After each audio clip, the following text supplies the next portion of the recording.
If you're black and you carry type O blood, there's something living in your cells that predates every nation, every language, every line ever drawn on a map.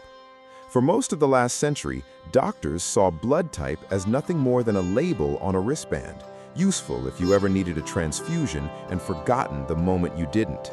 Nobody imagined a blood type could carry a story.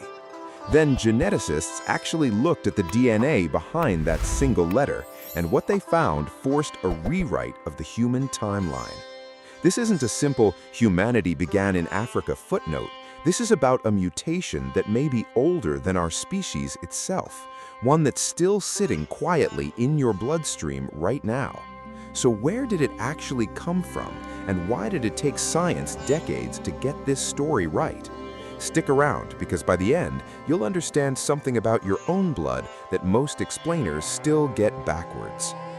In 1901, a Vienna physician named Karl Landsteiner was mixing blood samples in his lab and noticed something odd. Some samples clumped together, others didn't. That small observation cracked open a hidden biological system, and Landsteiner sorted human blood into the four groups we still use today: A, B, AB, and O. He later won a Nobel Prize for it, and blood typing became one of the most important tools in medical history. Before his discovery, transfusions were a gamble. Doctors had no idea why some saved lives and others ended them. For the next 50 years, though, blood type stayed a medical fact, not a historical one. Nobody was hunting for ancient migrations in a vial of blood. They were just trying to keep people alive on operating tables. Here's where most retellings get it backwards. You've probably heard that O is the original blood type, the ancestral one everything else grew out of. Genetically, that's not quite right. The A-type gene is the version shared most broadly across primates. O actually came later, the product of a mutation that broke the A gene. So in a narrow sense, O is the newer variant. But newer doesn't mean recent. The gene responsible sits on chromosome 9, and its job is simple: build an enzyme that attaches a sugar molecule to the surface of red blood cells. Attach one sugar, you get antigen A. Attach a different one, antigen B. But in the most common version of type O, a single letter of genetic code is missing, just one. That deletion scrambles everything downstream of it. The enzyme comes out broken, and no sugar gets attached at all. A type O red blood cell is essentially a blank cell, flying no flag. So how do you date a mutation that left no fossil behind?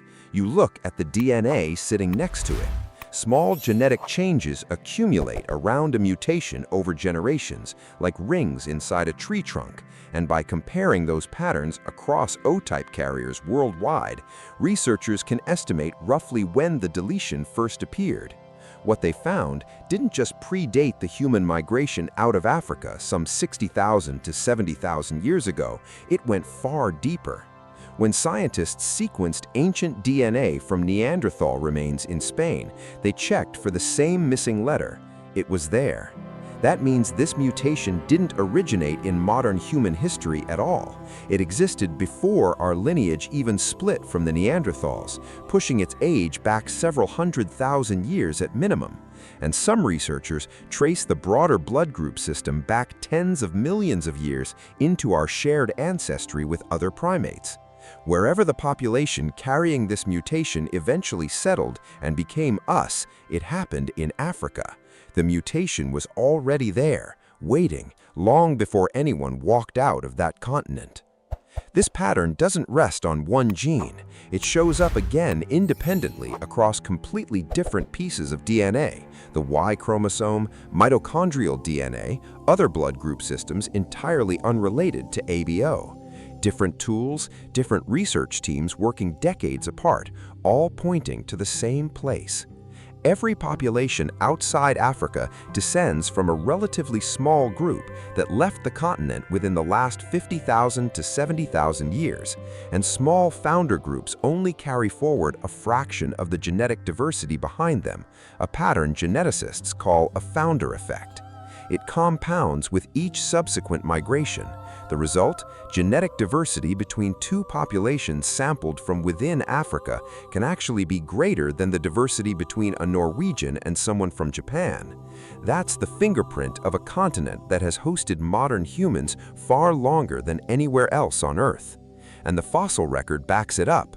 A skull excavated in Jebel Haroud in Morocco in 1961 and long assumed to be a 40,000-year-old Neanderthal was redated in 2017 to roughly 300,000 years old with unmistakably modern facial features. Every man alive carries a Y chromosome passed almost unchanged from father to son, letting researchers trace paternal lineage back to a convergence point sometimes nicknamed Y-chromosomal atom. For years, that point was estimated around 140,000 years ago. Then, in 2013, an ordinary ancestry DNA kit changed that. An African-American man named Albert Perry submitted a sample out of simple curiosity. His Y chromosome didn't fit anywhere on the known tree.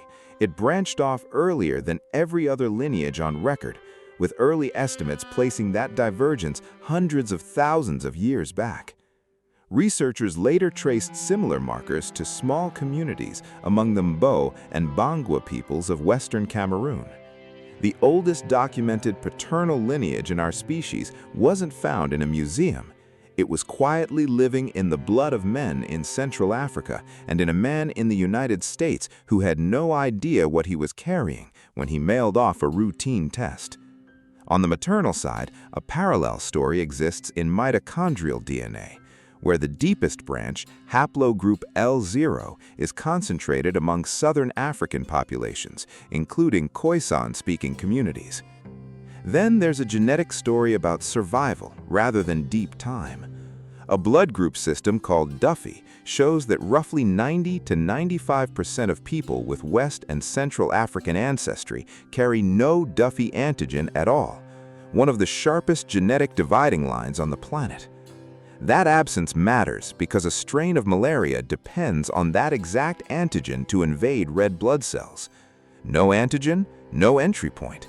Across huge stretches of Africa, that strain has nearly vanished because populations evolved to remove the very door the parasite needed. Type O blood may carry an echo of similar pressure too, with some studies linking it to milder cases of the deadliest malaria strain, though researchers are honest that this evidence is more mixed than the Duffy story. Add in the sickle cell trait and other protective variants, and you're looking at an evolutionary arsenal built over hundreds of thousands of years against one of the deadliest threats our species has faced. Carrying that inheritance into the blood of Black people living today across the Americas, the Caribbean, and Europe runs through one of history's most brutal chapters. More than 12 million Africans were forcibly taken during the transatlantic slave trade, with major numbers drawn from West Central Africa, Senegambia, and the Bights of Benin and Biafra, regions that also happen to carry some of humanity's oldest known genetic lineages.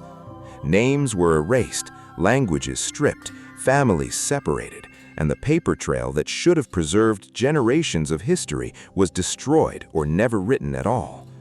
That's exactly why it matters that a DNA test today can compare someone's markers against modern African populations and point toward a specific people or region. It isn't a replacement for what was taken, but it's proof that something survived. Every ledger, every act of violence, written directly into the blood itself. Put it all together, and it runs against a story many people were quietly taught without ever hearing it said aloud, that Africa was humanity's starting point, a place eventually outgrown and left behind. The genetics say the opposite. The mutation behind type O predates our species.